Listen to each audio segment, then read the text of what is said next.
सायकाल के समय वह लाला सदानंद के पास गए और 500 रुपए के नोट सामने रखकर बोले, परमात्मा को धन्यवाद है कि मुझे इस भार से छुटकारा मिला। अपने रुपए संभाल लीजिए। आपने जो दया और सज्जनता दिखलाई है उसे मैं मरण पर्यंत न भूलूंगा। लाला सदानंद ने विस्मित होकर पूछा, पंडित जी, क्या सेठ ने एल्बम खरीद लिया? जी हाँ, रुपए भी आ गए 1000।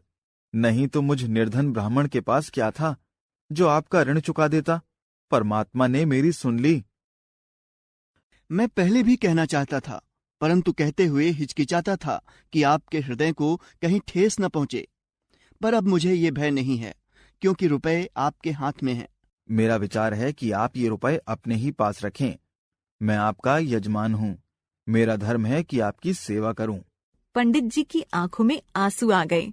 दुपट्टे से पोंछते हुए बोले, आप जैसे सज्जन संसार में बहुत थोड़े हैं। परमात्मा आपको चिरंजीवी रखे।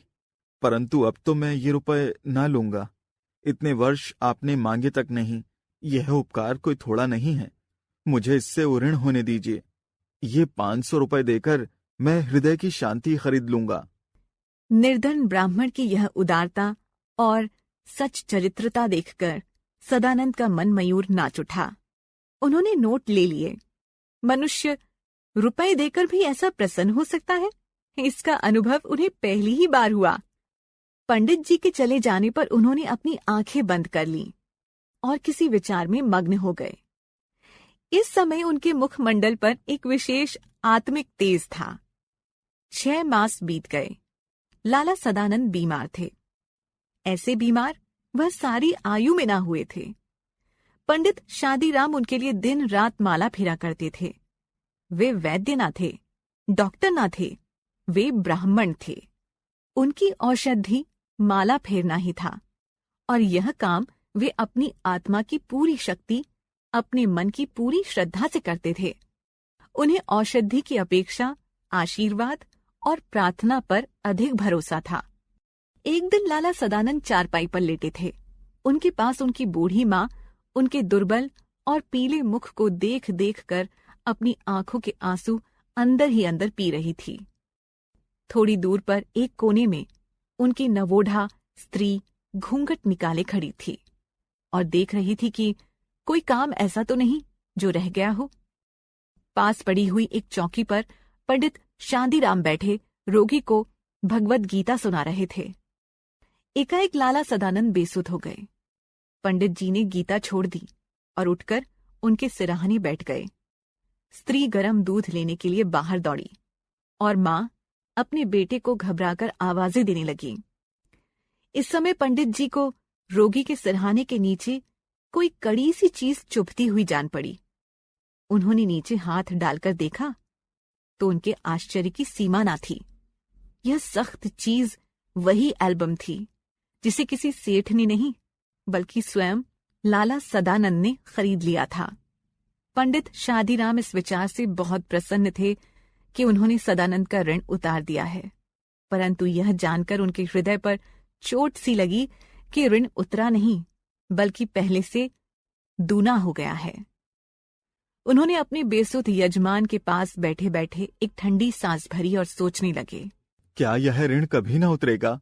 कुछ देर के बाद लाला सदानंद को होश आया।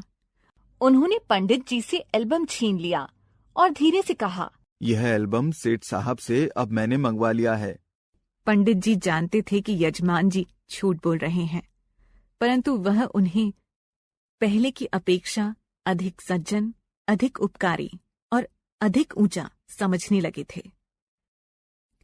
शब्द भंडार, वोकैबुलरी, ऋण, कर्ज, डेप्थ, हृदय विदारक, हृदय को चीरने वाला, हार्ट रेंडिंग, विवशता, मजबूरी, हेल्पलेसनेस, अदा करना, चुकाना, टू रिपे, प्रारब्ध, भाग्य, डेस्टिनी, तगादा, मांग, डिमांड, भले मानस, नेक व्यक्ति, जेंटलमैन, सज्जनता, शिष्टता, जेंटलनेस, चाव, शौक, हॉबी, शौकीन, किसी कार्य या बात में रुचि रखने वाला, फॉन्ड ऑफ, हतभाग्य, भाग्यहीन, अनलकी, आभा, चमक, शाइन।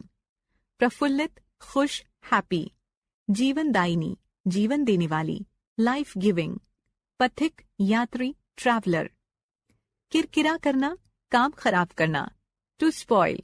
चिरंजीवी, लंबी आयु तक जीवित रहने वाला, लॉन्ग लिव्ड। सच्चरित्रता, सदाचार, गुड कैरेक्टर। नवोढ़ा, नव विवाहित स्त्री, न्यूली मैरिड विमेन। तात्पर्य, अर्थ, मीनिंग। भलमनसी, भद्रतापूर्ण व्यवहार, नोबल बिहेवियर। नमूना, प्रतिरूप, स्पेसिमेन। विज्ञापन, इश्तिहार, एडवर्टाइजमेंट। आग्रह, नम्र निवेदन, हम्बल रिक्वेस्ट। विस्मित, आश्चर्यचकित, सरप्राइज्ड। मस्तिष्क, दिमाग, माइंड, ब्रेन। हृदय हारिणी, हृदय को हरने वाली। चार्मिंग, भाग्य जागना, भाग्योदय। एडवेंट ऑफ गुड लक, मरण पर्यंत, मृत्यु तक, टिल डेथ।